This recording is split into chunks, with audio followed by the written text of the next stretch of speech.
Welcome to the Boxing Gossip channel. Hope everyone is doing well. Before I get into it, let me just start by giving a further shout out to our channel sponsor, new channel sponsor, Fine Web Design. A link to their website is in the description box below.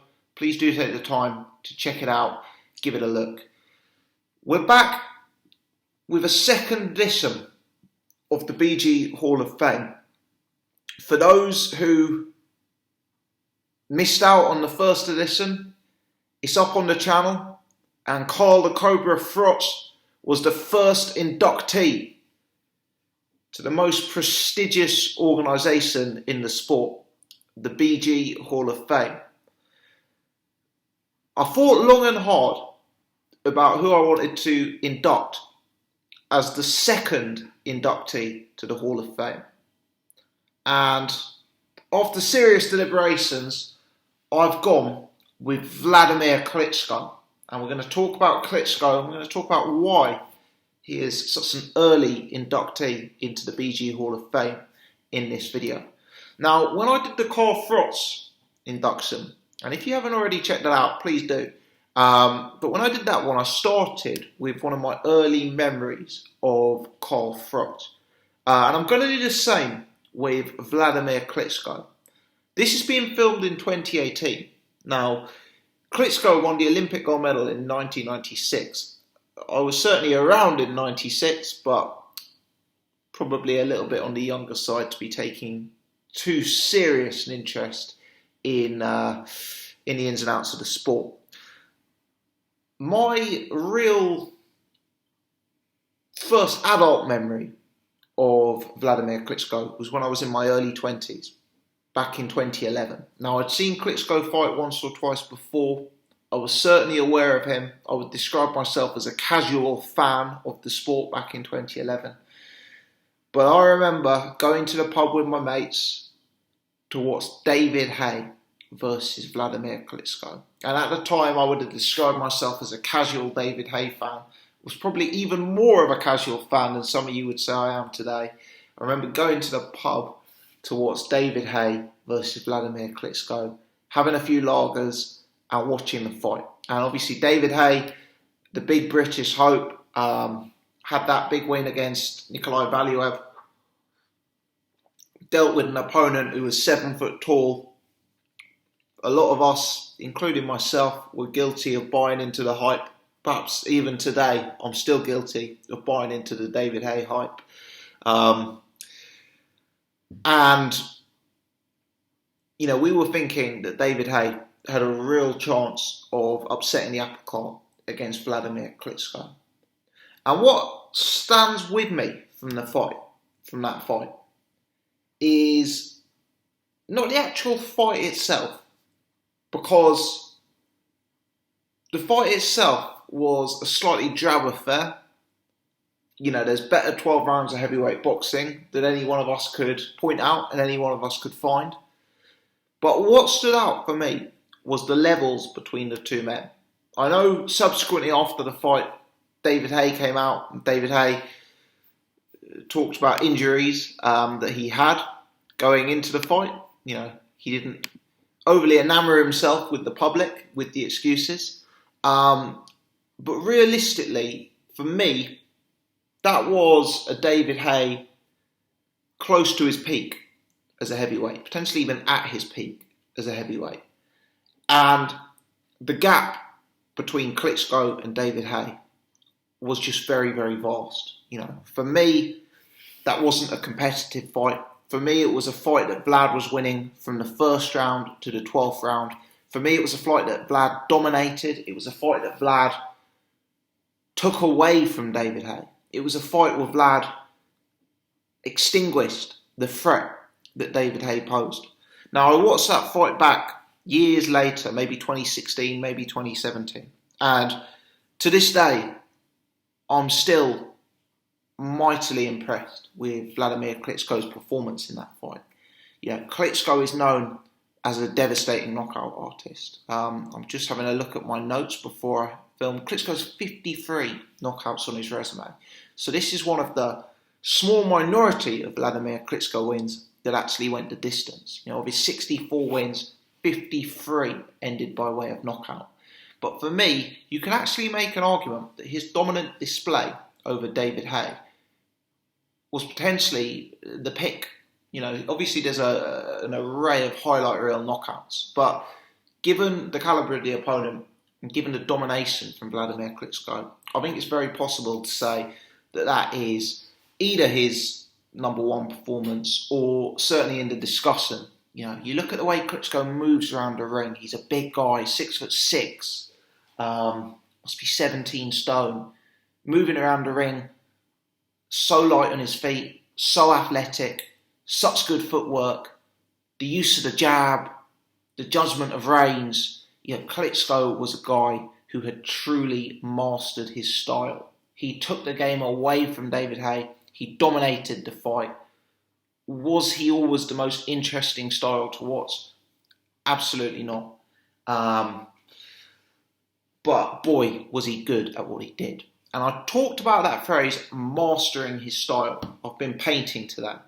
I've talked about that phrase, mastering his style. That's probably something we're going to refer to on several occasions throughout this video. Let's fast forward a few years and let's go to one of Klitschko's other best performances. Again, a performance that people probably look back on negatively. Like the David Haye fight, they view the David Haye fight as a boring fight.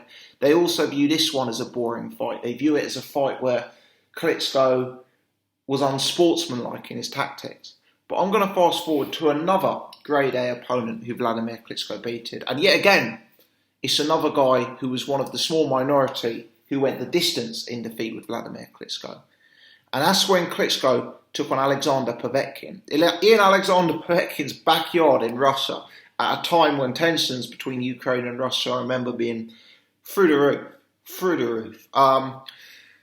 Again, a dominant display from Klitschko, a crushing display for Klitschko. 12-round fight. Did he win all 12 rounds? I think so, yes. Povetkin, himself an Olympic gold medalist, dropped on multiple occasions. Klitschko mastering his style. The bit that people don't like, the bit people refer to as unsportsmanlike, is Klitschko's holding technique, sometimes referred to as the jab and grab. Jab, jab, jab from range, keep the fight at Klitschko's preferred long distance. When the smaller opponent tries to get into mid-range, Klitschko, goes for the clinch and completely negates their attack. Now, people thought that clinching was against the rules of the sport, and I think certainly you can make a case to say that. But what I would say is, whether you like or don't like what Klitschko did from a sportsmanship perspective, there's still a level of impressiveness in how well he was able to negate Povetkin's work on the middle to inside. I mean, imagine if the modern crop of heavyweights were able to negate a fighter on the inside like that.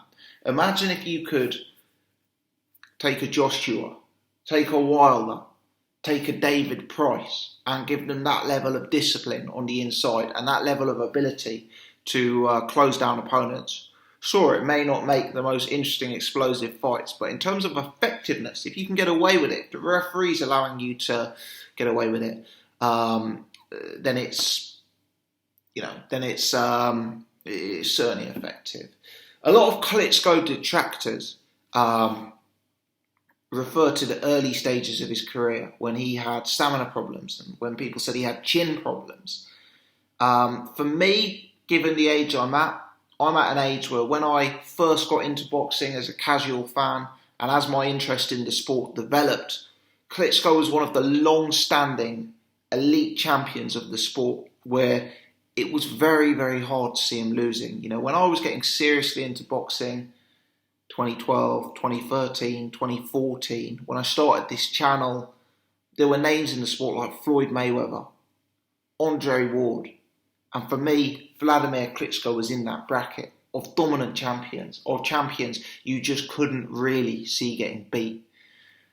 Yes, Klitschko suffered losses early in his career, but it wasn't really the same Wladimir Klitschko as the Klitschko we saw during his decade of dominance. In many ways, there's a lot of comparators for me between the Klitschko era and the Lennox Lewis era. I've been watching a hell of a lot of Lennox Lewis early in recent weeks, and Lennox Lewis, for me, quite a lot of similarities with Klitschko. We look at Lennox Lewis, Olympic gold medalist, came into the sport, supreme athlete, had some tough fights. He didn't lose as many times as Klitschko early on. Klitschko had 3 losses. But Lennox Lewis, that fight against Frank Bruno, where he was, getting beaten by Frank Bruno. The Oliver McCall fight, that Lennox Lewis was a guy who was at his athletic peak, but was not at his boxing peak. And it was actually not till years later, Lennox, for me, not really coming into his boxing peak into his, late 20s, early 30s, when he partnered with Manny Stewart. Exactly the same for me with Wladimir Klitschko. Supreme athlete, Olympic gold medalist, real explosive fighter. But from a boxing perspective, hadn't truly mastered his style. And he did have those losses. He did have those major setbacks to his career. Then he obviously went to work with Emmanuel Stewart. And, by the time the Klitschko era starts in late 2004, Wladimir is already 42-3. Most dominant heavyweight champions don't even have 45 fights in their entire career. Klitschko is 42-3 at the time that the consensus Klitschko era begins, and he remains undefeated from late 2014 through to 2015, where he bumps into none other than Tyson Fury. But that decade of dominance, that Klitschko era, he was very hard to beat during that time. People criticise it, people say it was a weak era, and there's some truth in that. But when you're talking all-time great heavyweights, you have a few names. You've got your Alis, your Foremans, your Frasers, those guys who've been fortunate enough to be champions in the same area as each other and to create those massive super fights. You had another spell in the 90s, Bowe, Lewis, Holyfield, Tyson. Maybe the era was slightly weaker in the Wladimir Klitschko times, and that allowed the level of dominance. Maybe not dissimilar to like a Larry Holmes era, I guess you could say. But if you look at the names Klitschko's beaten, Wladimir Klitschko, because I believe Wladimir Klitschko's resume is leagues above Vitaly Klitschko's career.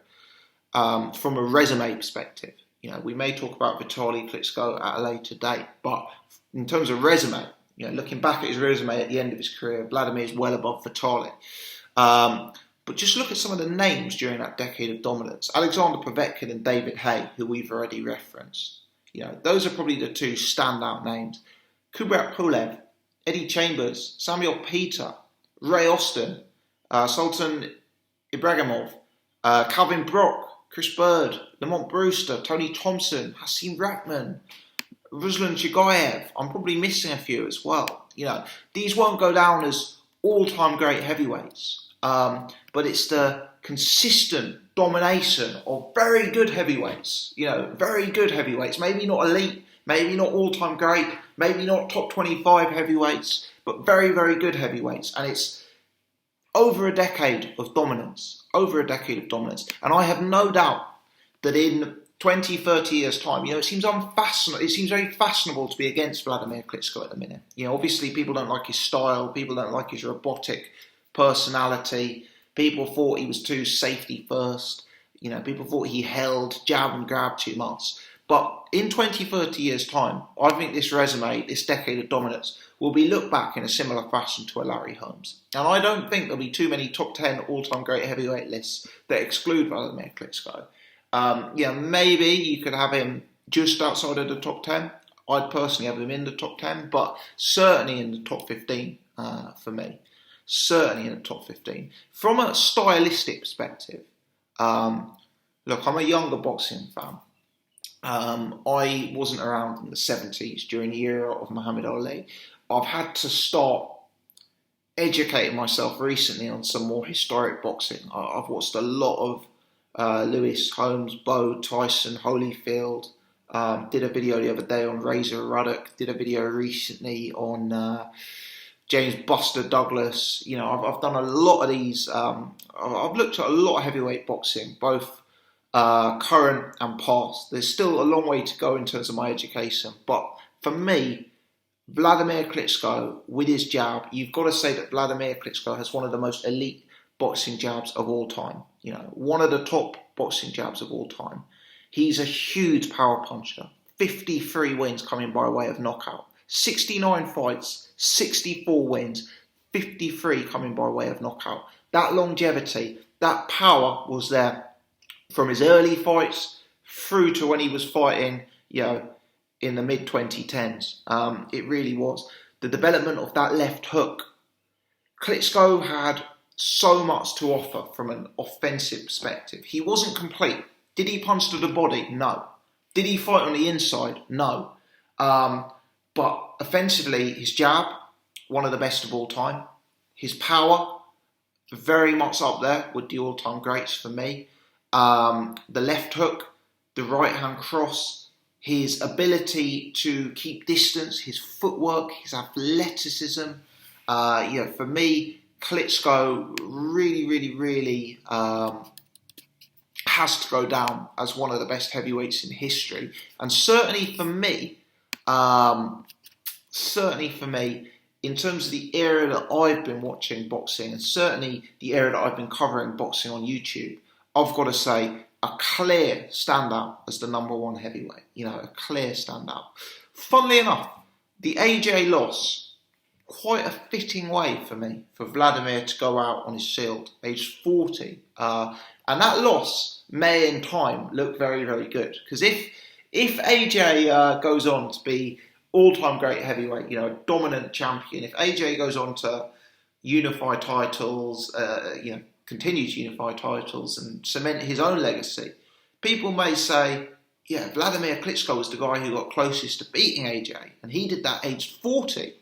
What I'm getting at is the nature of that loss may actually look superb in a decade's time. We'll have to wait and see. But in many ways, Wladimir, for me, even in defeat, answered a lot of the questions that his detractors threw at him. People always used to tell me Wladimir Klitschko didn't have a chin. What I saw Wladimir Klitschko take that uppercut from AJ, and you know the uppercut I'm referring to. This is a guy with 100% KO ratio. He took that uppercut from AJ, and he kept fighting. He got dropped by AJ, and he kept fighting. People told me Wladimir had bad stamina. What I saw Klitschko on the floor, I saw Klitschko tired, beaten, bruised, looking like he was dominated. And I saw Klitschko find his second wind. And whilst a contributing factor to that was AJ punching himself out, I would concur with that. I saw Klitschko weather the storm. And the very next round, I saw Klitschko turn the tide of that fight. The heart, the chin, the stamina, the durability. Despite a loss to AJ, despite a stoppage loss to AJ, for me, all of those attributes were there in droves in Klitschko's last fight as a 40-year-old man. He had mastered his style. He had gone from being a young fighter who was too raw, too green, lacking in stamina, to a guy who could fight 12-round fights. Just look at the Fury fight. Arguably Klitschko's the one coming on stronger, rolling the dice in the later rounds in that fight. That's a 12-round fight.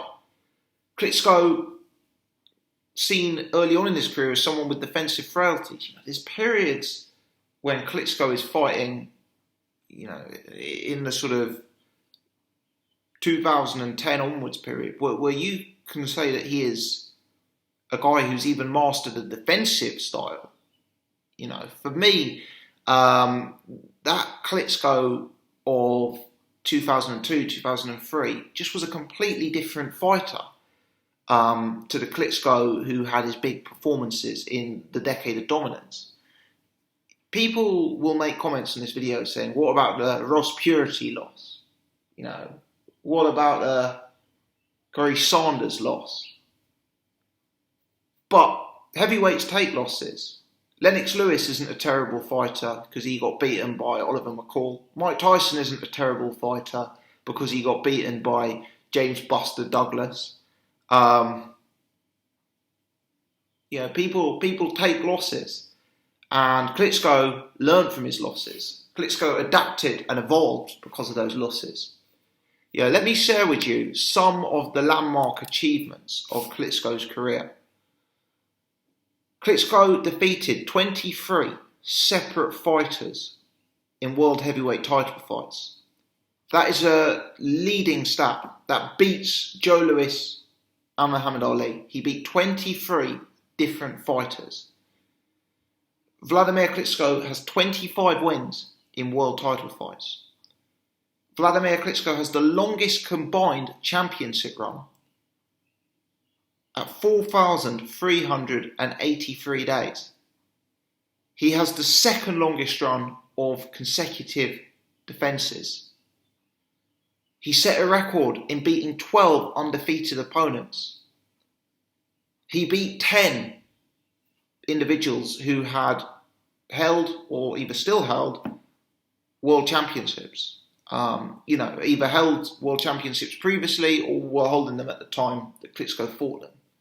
Wladimir Klitschko's achievements, his,